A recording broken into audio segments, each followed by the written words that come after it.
अच्छा बच्चों, next topic है inter conversion of potential energy and kinetic energy.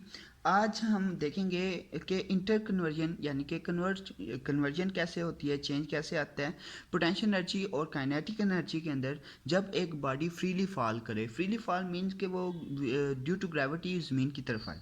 अच्छा बच्चे, लेट्स सपोज आपके पास एक बॉडी है, एक मैस है जो किसी हाइट पे पड़ा हुआ है। ये आपके पास हाइट h है। फ्रॉम कहते हैं हाइट किसी पॉइंट का नाम ले लेता है a है। कहता है कि वो जब फ्रीली फॉल करती है तो वो क्या होता है, a से c के ऊपर गिरती है, फॉल करती है। हम कंसीडर कर लेते हैं एक कोई हमारे पास b पॉइंट है, इसके ऊपर b आएगी। हमने क्या किया, a से c की तरफ आ रही है तो मैंने एक दरमियान में पॉइंट कंसीडर कर लिया, डेट इज़ p। ए और सी के दरमियान हाइट h है और इस पॉइंट के ऊपर ए से बी के दरमियान जो हाइट है, वो डिस्टेंस है, वो है आपके पास x है। We can find the change in the distance, बड़ा डिस्टेंस माइनस छोटा, that is equal to h minus x आ जाएगा। यानी कि h में से x वाली वैल्यू निकालेंगे, h माइनस एक्स आ जाएगा। तो बच्चे अब हमने क्या करना है, इस इधर हमने यहाँ पे पोटेंशियल एनर्जी और काइनेटिक एनर्जी निकालनी है, फिर इस बी पॉइंट के ऊपर पोटेंशियल और काइनेटिक एनर्जी निकालनी है, एंड देन सी पॉइंट के ऊपर पोटेंशियल एनर्जी और काइनेटिक एनर्जी फाइंड आउट करनी है। सबसे पहली जो चीज़ एट पॉइंट ए यानी कि पोजीशन के ऊपर किसी फाइंड करने लग गए हैं, पॉइंट ए के ऊपर फाइंड करने लग गए हैं, तो हम कैसे कहेंगे, हम कंसीडर कर लेंगे एक बॉडी जो है ना फ्रीली फॉल कर रही है, एट पॉइंट ए के ऊपर पड़ी हुई है, वो फ्रीली फॉल कर रही है at point A. We now that जब बॉडी फ्रीली फॉल करेगी, जब किसी टॉप की बुलंदी के ऊपर पड़ी होती है और फ्रीली फॉल कर रही होती है, उसके अंदर काइनेटिक एनर्जी ज़ीरो होती है। काइनेटिक एनर्जी क्या है बॉडी की, वो ज़ीरो है। और हमारे पास जो पोटेंशियल एनर्जी होती है वो आपने याद रखनी है, क्योंकि ये बॉडी ज़मीन के ऊपर है, इसलिए हमारे पास एम जी एच हो, that is equal to M ji H.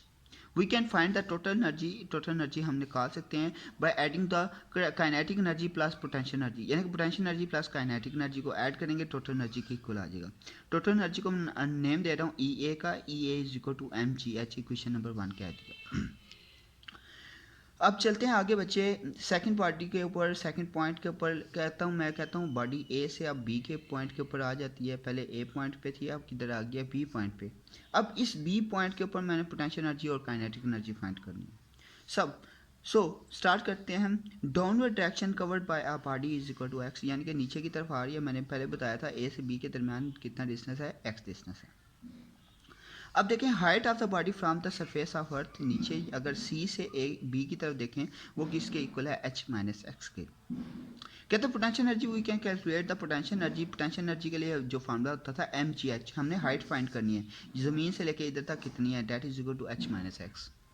सामने लिखा हुआ है एच माइनस एक्स, आपने लिख देना एम जी एच माइनस एक्स। आपके पास आ जाएगा एम जी एच, यानी कि एच को अंदर मल्टीप्लाई कर देंगे, एच माइनस एक्स को एम जी के साथ मल्टीप्लाई कर देंगे, एम जी एच और minus m g x. No we know that kinetic energy आपके पास किसके इक्वल होते हैं, 1/2 mv²। 1/2 mv²। बी पॉइंट के ऊपर निकालनी है, इसलिए लिख दिया स्मॉल बी, साथ लिख दिया ताकि हमें पता चल जाए बी पॉइंट के ऊपर हम कैलकुलेट करने लगे। इक्वेशन नंबर 2 आपकी पास आ गई है। मेरे पास बी नहीं है, वेलोसिटी नहीं है, मुझे नहीं पता ये किस वेलोसिटी से फॉल कर रही है, इस वजह से मैं पहले वेलोसिटी निकालूंगा। वेलोसिटी कैसे निकालेंगे, हमें पता है according to equation of motion, equation of motion के मुताबिक 2as is equal to V F square minus V I का स्केयर। बच्चे 2as आपके पास क्या है, ये फार्मूला है। 2as हम इक्वेशन का लिए यूज़ करते हैं, यहाँ पे उसने d लिखा है, डिस्प्लेसमेंट ए से b के दरमियान जो डिस्टेंस आ रहा है, जब a से b की तरफ आ रही थी, कितना डिस्टेंस उसने ट्रैवल किया था, क्योंकि यहाँ से यहाँ तक उसको कोई स्पीड होगी ना, तो इसी स्पीड से वो नीचे आई है, तो a से b के दरमियान जो डिस्टेंस कवर किया वो x लिखा हुआ है, तो हम x ही लिखेंगे। ठीक है, इधर s आप पहले s लिखेंगे, बाद में आपने x काट देना है। तो ये 2as इधर प्लस हो रहा था, बल्कि सॉरी इधर ये vi जो है, vi का स्क्वायर माइनस हो रहा है। आपने क्या करना है, सिंपली उसको इक्वल के उस तरफ ले जाना है, तो आपके पास आ जाएगा वी एफ का square is equal to 2a d, यानी कि 2as इंटू वी आई का स्क्वायर। अब देखें बॉडी जो है ग्रेविटी की वजह से नीचे फॉल कर रही थी, ग्रेविटी के लिए हम ए की जगह जी लगाएंगे। अब बॉडी जब नीचे आती है ना तो ग्रेविटी आपके पास पॉजिटिव होगी, जी की वैल्यू पॉजिटिव होगी, एंड बॉडी ने कितना डिस्टेंस ट्रैवल किया, डेट इज एक्स, ये आ गया 2gx। इनिशियली बॉडी जब मूव कर रही होती है ना इनिशियल के अंदर, तो उसके अंदर वेलोसिटी आपके पास ज़ीरो होती है। तो हम लिख सकते हैं वी एफ, यानी कि वी एफ का square is equal to 2gx। अब जो बॉडी की फाइनल वेलोसिटी वो बी पॉइंट के ऊपर ही आके आएगी, तो इसलिए लिख दिया वी बी का स्क्वायर, यानी कि हमारे पास बी पॉइंट के ऊपर आ जाएगा 2gx। बी पॉइंट पे आपके पास वेलोसिटी क्या आ जाएगी 2gx। सिंपली आपको इक्वेशन नंबर जो 2 है उसमें पुट करेंगे तो हमारे पास काइनेटिक एनर्जी आ जाएगी 1/2 m इंटू 2gx। 2 से काट के बाकी बचेगा mgx।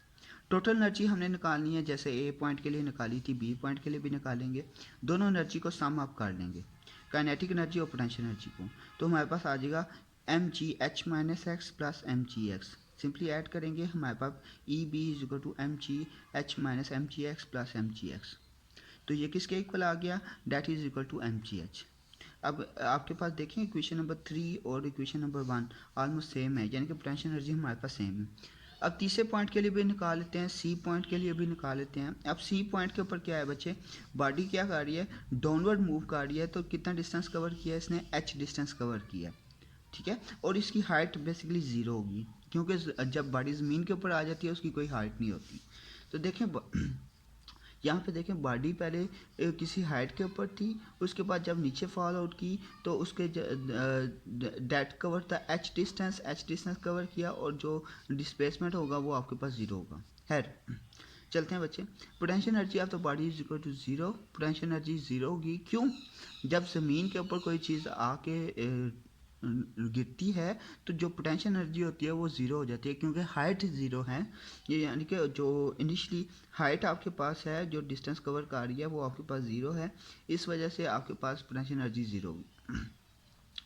Kinetic energy of a body is equal to 1/2 mv/c का स्क्वायर। काइनेटिक एनर्जी के लिए हम पता है वो फार्मूला जो यूज़ करते हैं 1/2 mv² यूज़ करते हैं। तो c मैंने इसलिए लिखा है क्योंकि मैं c पॉइंट के ऊपर निकालना चाह रहा हूँ, तो इस वजह से मैंने c लिखा है। तो आपके पास आ गया 2as is equal to vf² minus vi का स्क्वायर। तो ये माइनस था, इक्वल के उस तरफ जाके पॉजिटिव हो जाएगा, vf² is equal to 2as is equal to vi का स्क्वायर, ठीक है। इनिशली बॉडी आके रेस्ट के अंदर है, वी आई आपके पास ज़ीरो होगा, ए आपके पास कितना है, ए आपके पास जी है, और डी डिस्टेंस कितना कवर कर रही है ऊपर से नीचे आने का। बच्चे पोटेंशियल एनर्जी के लिए हम डाउन से अप जाते हैं, काइनेटिक एनर्जी हम ऊपर से नीचे कैलकुलेट कर रहे हैं। तो ऊपर से नीचे आप अगर देखें बॉडी ए से सी पॉइंट तक जो आ रही है वो एच डिस्टेंस कवर कर रही है, इसलिए उसने लिखा है mgh। तो वी सी का square is equal to 2mgh। Total energy हमने निकाल काइनेटिक एनर्जी के अंदर ये वैल्यू पुट करेंगे फोर्थ के अंदर, तो हमारे पास काइनेटिक एनर्जी आ जाएगी 1/2 m into 2gh is equal to mgh। 2 से काट गया, बाकी बचेगा mgh। दोनों एनर्जीज को एडअप कर लेंगे तो हमारे पास आ जाएगा 0 plus mgh is equal to mgh। Equation number 5, 3 और 1 हमें पता चला कि हर पॉइंट के ऊपर जो पोटेंशियल जो एनर्जी है, टोटल एनर्जी वो क्या है, आपके पास mgh है जब बॉडी फ्रीली फॉल कर रही होती है। कंक्लूजन फ्रॉम डैट, अगर हम यहाँ पे बच्चे कुछ चीज़ें हैं जो हमने स्किप की थी स्टार्ट के अंदर, मैं बता देता हूँ। वो ये थी बॉडी फ्रीली फॉल कर रही है और उसके ऊपर कोई फ्रिक्शन नहीं लग रही। यहाँ पे मैंने ये लाइन स्किप की थी, ये लाइन मैंने पढ़ी नहीं थी। तो इसके अंदर कहता है कि बॉडी जो है ना फ्रीली फॉल कर रही है अगेंस्ट द फ्रिक्शन, और यानी कि वहाँ पे फ्रिक्शन कोई भी नहीं है, अगेंस्ट द फ्रिक्शन नहीं है, सॉरी। ओके, तो कहते हैं of a body from a height h2 then at height h1। अगर कोई बॉडी h1 से h2 की तरफ आ रही है, ये हाइट आपके पास h1 है और इधर h2 है, दोनों के दरमियान h1 है और इस तरफ h2 है। अब अगर फ्रिक्शन भी आ जाए, इंक्लूड कर लें, तो क्या करेंगे देखते जाएं बच्चे। आपके पास लूज इन पोटेंशियल एनर्जी जो हमने न्यूमेरिकल में भी यूज़ किया था, loss in potential is equal to gain in kinetic energy. Potential energy कितनी है, mgh1 माइनस mgh2। ठीक है बच्चे, याद रखिएगा हमने फार्मूला लगाना है mgh1 minus mgh2 is equal to 1/2 mv2 का स्क्वायर माइनस 1/2 mv² 1 का स्क्वायर। बच्चे यहाँ पे h1 और h2 क्यों लग गया है, ये पॉइंट याद रखिएगा। हम जब पोटेंशियल एनर्जी कैलकुलेट करते हैं हम बेस से कैलकुलेट करते हैं, ठीक है, हम बेस से कैलकुलेट करते हैं, बेस से हम कैलकुलेट करते हैं। जबकि अगर पोटेंशियल एनर्जी जो हम दूसरी जो बॉडी होती है ना, अगर कोई डिस्प्लेसमेंट कवर कर रही है ऊपर से नीचे आते हैं, पोटेंशियल में हम नीचे से ऊपर की तरफ जा रहे होते हैं, हाइट है बेसिकली। तो हमारे पास आ गया mgh1 minus h2 is equal to 1/2m into v2 का स्क्वायर माइनस v1 का स्क्वायर। तो ये वो पॉइंट के लिए था, अगर किसी कोई बॉडी किसी अलग हाइट पे पड़ी हुई है वो फाइंड करने का। अगर बच्चे इस फार्मूले के अंदर फ्रिक्शन आ जाती है, फ्रिक्शन के लिए आप क्या करेंगे, फ्रिक्शन के लिए हम सिर्फ उसके अंदर फ्रिक्शन के कंपोनेंट ऐड करेंगे, that is equal to f h. Here f h is shows the friction, friction को शो करवाता है, ठीक है। तो ये आपके पास फार्मूला बच्चे लास्ट है, आपके पास एक डेफिनेशन है conversion of energy, conservation of energy. Conservation of energy क्या होती है, यह हमारे पास जो energy can not be destroyed और नॉट बी क्रिएटेड, यानी कि energy can not be destroyed, it can be transfer from one form into another form. यानी कि हमारे पास एनर्जी जो होती है वो डिस्ट्रॉय नहीं होती, वो तबाह नहीं होती, बस क्या होता है वो एक फॉर्म से दूसरी फॉर्म में चली जाती है। जैसे हमने यहाँ पे देखा है कि पोटेंशियल एनर्जी पहले mgh थी, फिर ज़ीरो होगी, फिर हमने अगले स्टेप में देखा यहाँ पे हमारे पास टोटल एनर्जी mgh आ जाएगी। तो यानी कि हमारे पास उसकी जो फॉर्म है वो चेंज हो रही है, वो इस सेल्फ डिस्ट्रॉय नहीं हो रही, यानी कि पोटेंशियल से काइनेटिक एनर्जी में जा रही है और फिर काइनेटिक से पोटेंशियल एनर्जी में जा रही है, तो वो डिस्ट्रॉय नहीं हो रही, but the total amount of energy remain constant. लेकिन जब हम देखते हैं mgh यानी कि तीनों पॉइंट्स के ऊपर मैंने निकाली है, तो हमारे पास वो क्या है, कांस्टेंट है। यानी कि ए पॉइंट के ऊपर भी mgh है, बी पॉइंट पे भी और सी पॉइंट पे भी हमारे पास mgh है। अच्छा बच्चों, ये चैप्टर नंबर 4 आपका कंप्लीट हो गया है। तो बच्चों आपने क्या करना है, इस चैप्टर 4 की कंप्लीट असाइनमेंट बनानी है, सारा लिखना है और मुझे सैटरडे तक आपने सबमिट करवानी है, ठीक है। मैं आपको टाइम देता हूँ, टाइम ले लें आप, सैटरडे को मुझे आपने सबमिट करवानी है। इसके अलावा जूम क्लास के अंदर किसी भी बच्चे का कोई क्वेश्चन हुआ है इस चैप्टर से रिलेटेड, वो मेरे से पूछ सकता है, ठीक है। चलें बच्चे, अल्लाह हाफिज़।